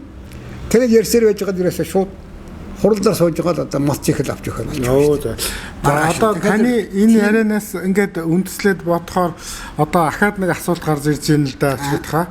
Ер нь одоо шинжлэх ухаандаа бол бид нэр мөнгө зарцуулах ёстой. Шинжлэх ухаанд мөнгө зарцуулжээд улс орны хөгжил дэвшил тэр чинээгээр урагшаага явдгаа гэж одоо ярьдаг шүү дээ тийм ээ. Та бол одоо ингээд маш олон жил энэ эрдэм судалгаа энэ хүрээлэнд ингээд ажилласан хүн. Манай улс маань одоо бас яг мэдээж эрдэм судлалын энэ ажлуудаа бол тодорхой төсөв мөнгө одоо төсвөлөө зарцуулдаг л байгаа ах тийм ээ. Энэ дээр таны бодол ер нь ямар байдаг вэ? Энэ яг ер нь ийм л байм л да. Энэ өөрийнхөө судалгааны ажлыг юу ч гэсэн хамгийн түрүүнд бол тэр төр засгийн удирдлага өөрийнхөө удирдлага эхлээд дараа нь төр засгийн удирдлагад бол их сайн ойлгох хэрэгтэй. Ерөөсөө одоо юм ойлгуулгаас болоод дотоод улмыг одоо шийдвэр гардаг. Ийм учраас одоо хүн яасаа тэр хүнд ойлгох хэрэгтэй. Манай одоо шагдрын туршлага байдаг. Өөрийнхөө одоо юмыг төсөн босоо батлуулахын тулд яах вэ гэж чинь ингээд одоо нөгөө бодит зүйлүүд аваад явна. Тэгээд үзвэл энийг энэ шороон дээр ингээд тариад ийм болж байгаа маа. Одоо энийг 10 байгааг одоо 100 болгомоор байна гэдэг ч юм уу. Энэний тулд одоо ийм хөрөнгө шаардлагатай байгаа маа. Гэж ингээд өөр бодтоор нь яриа тэр битсэн барьсан зүйл хийсэн зүйлийг аваач үзүүлээд инхээр чинь тухайн үеийн одоо удирдлагууд ойлгодог байсан шүү дээ. Ер нь одоо үед бол манай энэ шинжлэх ухаанд яаж байгаа мөнгө бол энд боломжийн санагддаг ер нь. Ерөөсөө боломжийн биш, маш тусгалттай. Ерөөсөө тэр чинь одоо нэг зарим одоо төсөв хяндаг барьдаг одоо энэ барьдаг улсууд чинь буруу ойлгоод байх шиг байгаа юм л да. Энийг хэдэн эрдэм нэгэн ажилтнууд ер нь өргөө зардал гаргаж яах гэсэн маягтай. Тийм биш шүү дээ. Тэр чинь яг одоо нарийн ярих юм бол харин ч бага төлөвлөд байгаа юм. Ягаад гэхээр ядуу орны одоо хүмүүс учраас одоо бага төлөвлөд байдаг байхгүй юу? Уг нь бол одоо хангалттай сайн төлөвлөд хангалттай сайн гэх юм бол эрдэм нэгэн ажил үрдэн их сайн гарна. Ийм учраас одоо миний тэр түрүү хэлээд байгаа хийх юм сайн ойлгуул. Бичлэн уулзаж ярилц. Гэдэг л одоо ийм асуудал гарч иж байгаа юм л да. Тэгээ тэр хийх ёстой зүйлээ бодцоор хүний үнэмшилтэй болгохоор ингэж одоо байлгах юм шаардлагатай та. Энэ дээр анхаарах хэрэгтэй. Хэрвээ өөрийгөө зөв ойлгох юм бол энэ төр засгийн одоо удирдлагад байгаа энэ одоо хянаж барьж байгаа хүмүүс чинь бас зөв ойлгоно шүү дээ. Тэгэхгүйгээ зүгээр нэг бүдүү хатуу юм аваачаа нэг том тоо тавьчаад ингээд явах юм бол хүн ойлгохгүй шүү дээ. Цаад хүн чинь бас эх орны төлөө, эх орны хөвлийн төлөө бодож байгаа шүү дээ. Тэгэхээр яг энийг одоо сайхан ойлгоо, өөрийгөө хүнд ойлгуулж сурах нь их чухал байдаг юм байна. За одоо зүгээр бас нэг юм юу яхаа таа ч бас шүлэг бас бичдэг тийм ээ. За нэг дуу байдаг, хоёр ч дуу байдаг лөө. Тэр тухай зүгээр давчгаа зүгээр дуу. Одоо яах вэ? Одоо тэр ч одоо нэг юу шилдэ тэр нэг тийм бичсэн одоо юу байдгийг ганц хоёр шүлэг байдгийг тэр ч одоо зүгийн тухай зүгийн хэр зэрэг хөрхөн амт юм яаж ажиллаж байгаад одоо энэ балыг авчирдаг юм гэсэн маягтай тийм агуулгатай тэг өөрийн мэргэжлийн судалгааны холбоотой тийм юм бэ. За тэгээс нэг чацарганы тухай бас нэг мөртөл байдгийг тэрэнд гол санаа нь юу вэ нөхөд одоо чацраг нь бол одоо Монгол орн сайн ургана. Монгол хэрэггүй сансар тургуй зүгсэн санаатай. Тиймэрхүү юмнууд байгаа л да. Тэг өөрийнхөө ажлыг сурталчлах одоо ийм зорилготой. Бас нэг бүжгийн жүжиг байдаг юм одоо зүгийн тухай. Тэн дээр юу хөлөг нэг залуучууд одоо бие биендээ хайр сэтгэлтэй болоход ер нь юу нөлөөлдөг.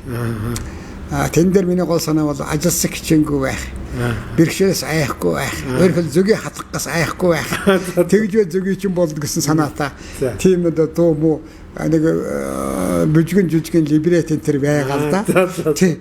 Тэрнийг яг бас биний урамсан юу яа нэг амралтанд нэг сөгнгөрийн амралтанд байж хад нэг баастгоо оюунгоо хоёр тааралдаа тэр хоёрт нэг уншиж тэр хоёр их оошоосон. Тэгээд тэрнийг редакторсан юм байгаа нэ. Тиймэрхүү. Та бас нэг таны нутгийн нэг дууны шүлэг. Нутгийн одоо би чинь нэг овсаймгийн зүүн говсгийн тэр баян нуурын одоо хөвөндөл өссөн хүн шүү дээ. Тэр нуурын усанд л одоо манайхан дэлдэн гэдэг юм л да. Усанд орж шумбахыг л хэлж байгаа л да. Дэлдэн гэдэг. Тий, усан дэлдэх гэдэг. Тэгжэл одоо өссөн хөвгч шүү дээ. Тийм учраас сэтгэл санаанд өргөлж одоо тэр юу байдаг. Нуур санаанд ордог. Нутгаа санаа бол нуураа санддаг л удаа юм байгаа. Тэгээд тэр тухай нэг дуу хийсэн чинь энэ хаян кэрвагва миний нэг хоёр дуунд аюулс юм аа.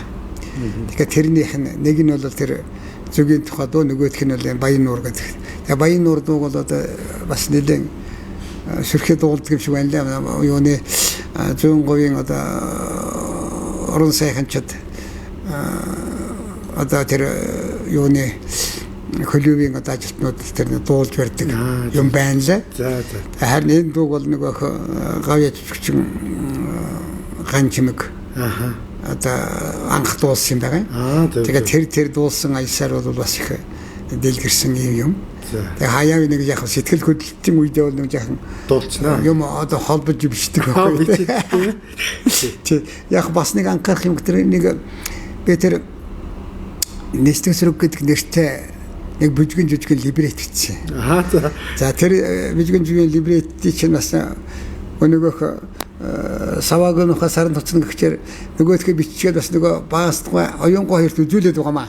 Тэгсэн тэр хоёр одоо их оошогоод бүр редакторд янзлаад оюунгоо ч нэг гоё застдаг шүү дээ юм шиг сайхан засаад их том ор бичдэг. Тийм одоо оюунгоо. Тэгээд бичсэн нэг тийм бүжгэн жүжигэн либрет байдаг. Тэрэн дээр юу харуулж байгаа нөхөд зөгийн одоо маллах, арчлах зөвгүйч чинь одоо бас хүмүүс залуучууд учраас одоо тэдний хайр сэтгэлийн тухай Тэгээ тэр нэг сэтгэлтэй байсан залуу хархуу сэтгэлтэй охиноос зүхтааж байгаа зөгийн татгуусаас болоод. За. Гэхдээ тэр бэрхшээл чинь юу ч бишээ гэсэн маягтай тийм байхгүй. Тэрний давж туулж одоо хүний сэтгэл тогтмож өссөн санаатай нэг тийм бүжгэн жижиг байгаа юм. Өөрөөр хэлбэл залуу хүний сэтгэл хайр сэтгэлд элдв одоо бэрхшээл бол учирсан ч давж туулах ёстой гэсэн санаа л да. Утга санаа тийм. За. Ингээд өнөөдөр очир батхтайгаа ингээд зөндөө сайхан хууч ярьж одоо эрдэм судлалын ажил, амьдралынхын түүх, за ингээд сүүл рүүгээ бүр одоо шүлэг, одоо ийм бүжгийн жүжигийн тухай яриад ингээд ийм сайхан халуун дотн сайхан яриа өрнүүллээ. За тэгээд өнөөдөр миний урилгыг хүлээж аваад ингээд сайхан халуун дотоо яриа өрнүүлсэн очир батх танда маш их баярлалаа. Танда эрүүл энх урт удаан наслахыг хүсэн өрөөё. Маш их баярлалаа очир батхаа. За тэр өрөөл батарч болтугай. Ингээд яг уу миний тэр ярьсан зүйлээс бас залуучууд хойч үеийнхэн одоо санаа аваад өөрсдөө юм хийж байгаасаа л гэдэг ийм л одоо бодол төрж байна. Тэгэхээр ер нь юм хийгээсэн хүн бол санаа оноо авах бодол сэтгэхэд бол ямар ч зүйл одоо багш болдог. Ийм учраас одоо хүн олон юм ярьж болно, тэрнээс нэг ганц нэг юм ч юм уу одоо авч санаа өөрийнхөө амьдрал ахуу ажил үйлчлэн хэрэглэж байвал тэгэл тэр одоо ярьж байгаа хүний сэтгэл санаа сайхан байна, авч хэрэгжүүлж байгаа хүний сэтгэл сайхан байна. Ингээд залуучуудтай бол цэцэг шиг дэлгэрч одоо түрүү миний хэлдгээр алга цэцгийн Монгол орно амтд балны нутаг болгоё. Үүний тулд бүгдээрээ зөгийг сонирхож зөгийг ч болцгоё. Энэ чинь бол одоо амьдралыг тэтгэдэг их чухал зүйл шүү. За зөгийн тэр ганц нэг хатгалт нэг 5-10 хатгалт бол юу ч биш шүү дээ. Тэр чинь болоод өнгөрдөг зүйл шүү дээ. Гэж ингэж л одоо залуучуудаа хойч үеийн захий. Ер нь энэ гадаад орнуудын байдлыг аваад үзэхэд бол одоо жижиг амьтад гэрийн амьтад үржүүлэх асуудал бол их сайн их хөгжилтэй явж байгаа. Ялангуяа Орос гадаад энэ Европын орнууд, Америк, Япон гэдэг ийм орнуудад бол их байгаа шүү дээ. Чинь Японд одоо зөгийг үржүүлэхийн тулд 600 км газар нүүд хийгээл явдаг гэж байгаа шүү дээ. Тэгэхээр их чинь одоо энэ зөгийг үржүүлэхэд бол маш их чухал. Ерөнхийдөө амьдралын үндэс. Ийм учраас одоо эн чинь одоо баян тансаг амьдрал байхад чинь хөрөнгөр хийж гаргахдаггүй. Сэтгэл санааны одоо баян тансаг байх. Өөрөө одоо тэр гар үеийн оролцож гараараа одоо өөрийнхөө зөгийг манлаад өөрийнхөө балыг идээ сууж явах шиг жаргал байдаг. Өөрийнхөө одоо гараар жимсээ тариад өөрөө идэж явах шиг ийм одоо жаргал байхгүй. Ногоогоо тариад явах цагаар болов. Ийм учраас одоо хүн бүхэн сайхан амьдрьяа л гэж бодох юм бол жимс ногоо тари зөгиөржүүлээ өөрөө ашигтай шавж нүдэх олон байна шүү дээ. Жишээлх юм бол ухаандаа одоо шоргоолж байна. Одоо торгон нэрвэхээ байна. Одоо шинээр хийх гэсэн зүйл. Энийг чи би бас нэлээд судалж барьж үзлээ. Боломжийн юм их байгаа. Тэгээд энэ зөвхөн мал гэх биш. Малтай ойролцоо аж ахуйд хамрагдаж болох ийм аж ахуй хөгжүүлэх юм бол монголчууд баян тансаг амьдрнаа. Жаргал гэдэг бол юу хэлэх вэ? Зүгээр нэг идэж уугаад сингээд наргээд байх зүйл биш. Өөрийнхөө сэтгэл тохирсон ажлыг зөв болж хийгээд зөв сайхан амьдрах цагаан зөв л одоо зарцуулахыг хэлэх байх гэж бодож байгаа шүү. За ингээд дахиад маш их баярлалаа очирод байгаа. Ад жаргал сайхан бүгнийг хүсье. За баярлалаа. Та бүхэнд амжилт хүсье өрөөй. Ажил их сайхан амьдраарай. За баярлалаа. За ингээд дуусгая тийм ээ. За тэгээ.